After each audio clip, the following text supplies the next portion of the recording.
Hey everyone. This week, I want to talk to you today about how nature can be beneficial to your thyroid health. So, before we get started, I'm Tiffany. I have Rock Bottom Wellness, I have the Nutrition for Thyroid Health podcast, and I help people with their people who are struggling with their thyroid conditions. All right, so let's get started.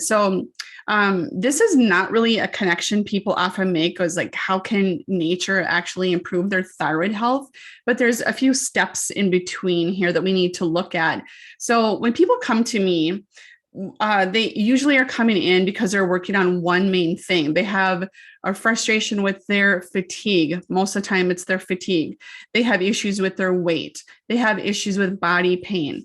They have issues with digestive health. So they come into me for one reason. But what people don't often realize is that we are working to solve those problems, but we're also looking at the other factors that really affect how well your thyroid functions so that we can get that thyroid functioning better and optimize it so then other symptoms will correct themselves. So there's many things that are being worked on, even if you think you're coming to me for one thing. So it's not quite so simplified. All right. So most people are under a lot of stress. And I talk about this a lot. I talk about stress a lot of the time, especially when it comes to a thyroid condition. So whether it be a normal day-to-day stress like your job, commuting to work, taking care of the kids, whatever it might be, or maybe it's something that's an extenuating circumstance where you have a long-term illness. Maybe it's an acute illness where you're getting really sick, and obviously that's a big concern with everything that's going on right now in the world, where we are constantly worried about becoming sick and trying to protect ourselves from that. It could be from caring for others. I know that caring for other people, sometimes it's elderly adults or elderly parents and things like that, where people have to do that. So it's physically, emotionally, mentally stressful. It's draining on the person. So they have to deal with that in addition to their day-to-day lives. It could be financial stress. It could be relationship stress. Anything that knocks us off our game is something that is going to really affect our thyroid to function optimally. So we really need to deal with that. And, being a nutritionist and being an expert in nutrition with regard to the thyroid health, we talk about nutrition a ton. And so obviously that's a big factor here. It kind of goes without saying, but I'm going to touch on it a bit too, is that, you add a poor diet to all those things that I just mentioned. And it's just one thing, it's just fueling the fire of dysfunction of your thyroid gland like crazy. So if you are eating poorly, if you're not exercising, if you're over exercising, it just sets us up for a dysfunctional thyroid gland.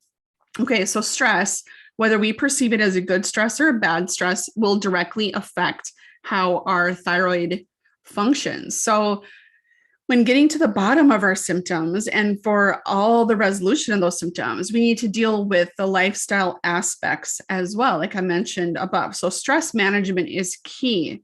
Now, we know of lots of different types of stress management things, such as, getting massages and meditation and prayer and that kind of thing, but it can look a lot differently too. That's actually can be beneficial for our hormones, our vitamins, and for our mental health. So what I'm going to say about walking and getting into nature has to do with all of these things. So I know, and myself included, I'm really struggling right now with the temperatures outside.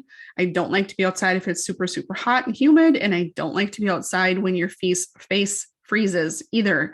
So it's kind of hard. And sometimes we have to do it anyway, bundle up, be protected, protect yourself, whatever you need to do to get out there. It's very therapeutic. So let's look at some reasons why being in nature can actually be really beneficial to your thyroid health and its optimal function. So first and foremost, if you're outside, even in these Arctic, temperatures, you can actually get some good vitamin D. I mean, it's hard in the northern environments, northern latitudes, that we have a hard time getting vitamin D naturally in the wintertime.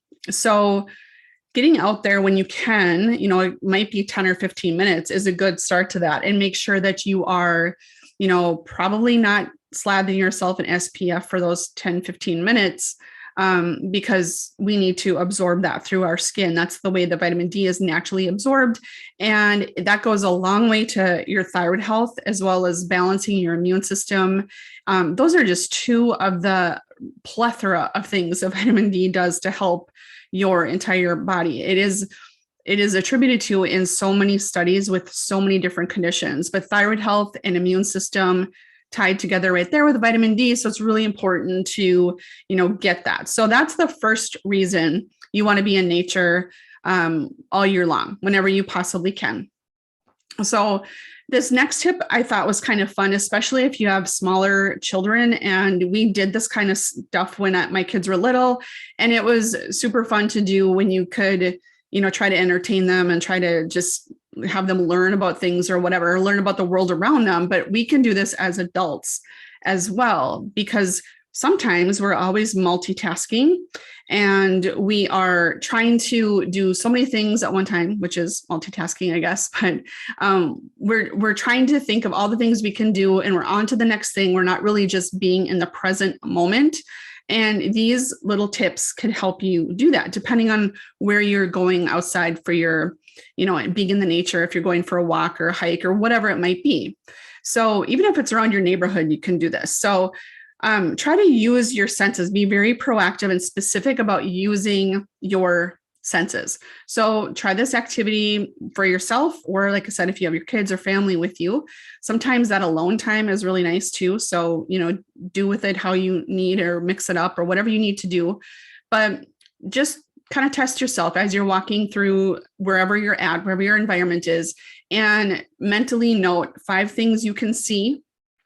So again, using your senses, 4 things you can feel, 3 things you can hear, 2 things you can smell, and maybe possibly you can something that you might taste. So depending where you're at, obviously, if you are hiking and whatever, you need to know what you're tasting potentially.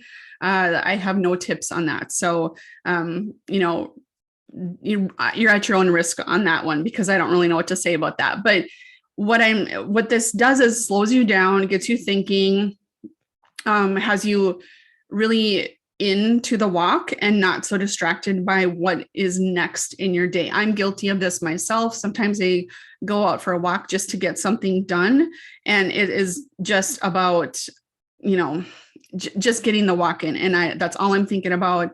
I'm not really thinking about just unwinding and getting back to basics with things. So there's that.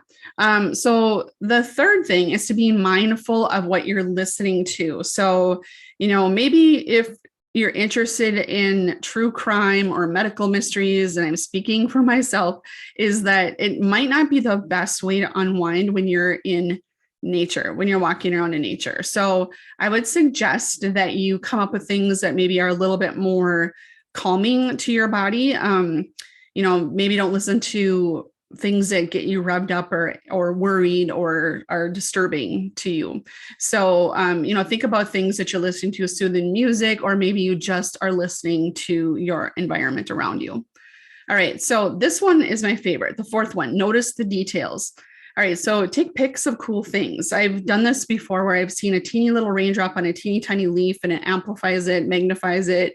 It looks just kind of cool. I do that. I take pictures with my phone just on my walk, and looking at maybe it's details of the snowflake, maybe it's a squirrel in a tree. I don't know, whatever it might be, but it would be kind of fun to look at your pictures over, a year's time and just see what are the things you were drawn to, or that, you found interesting, or you might see something the next time you look at it from the first time you took the picture of it. So that one might be something kind of interesting to put together if you are into photography, but it's just noticing the details and really digging into it. It's kind of fun. All right. The next thing is be curious. So why you're looking at those things, exploring and questioning the things around you. If you see a bird, I'm not a bird person, but I know obvious birds to me are robins and that kind of thing. But, maybe you see something that's unusual, look it up. What is it about? What does it mean? What do they do? Why are they there? Anything that makes sense, or makes you curious, look it up, check it out. And who knows, maybe you can journal about that. Let your mind wander. That's also a good thing, just to, walk and not really be doing anything. Just let your mind just go and get it a mental break, because we grind out the day. We go through all of our tasks and all of our things. We never have time to really just let it be. So another thing you can do, this is tip number 7, is clean up. If you're walking through and I'm seeing this a lot.